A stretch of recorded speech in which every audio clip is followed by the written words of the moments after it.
ni no ni duo bo chia emo Yeshu no do Yeshu Kristo no do baba no do baba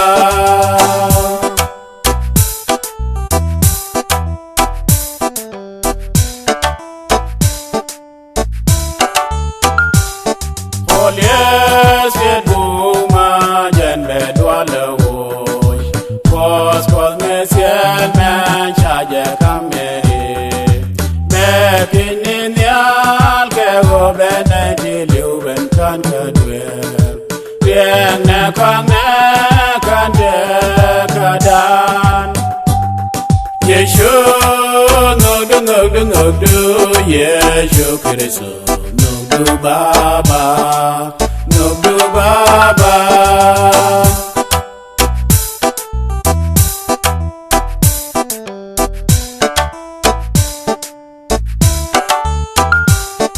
On mala muy nebo me tiambo eme, lengore lange komi sechkoje. She good was yak shom nene ronyen jeni kwa Yeshu. Käändan keshan kewar keneo. Yeshu no do Yeshu Kristo no do baba no do baba.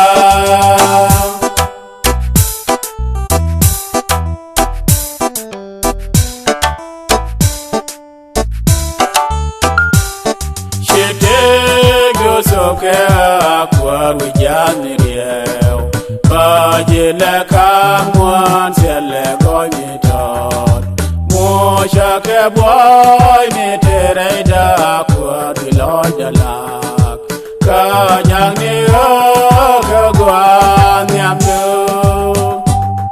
Yeshu no do Yeshu Kristo no do baba no do baba.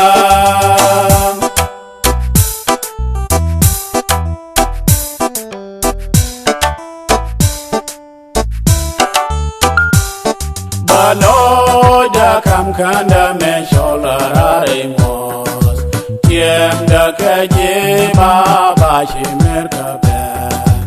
Kam neganu katere du mi ngodi tikera. Baje kampon hallelujah.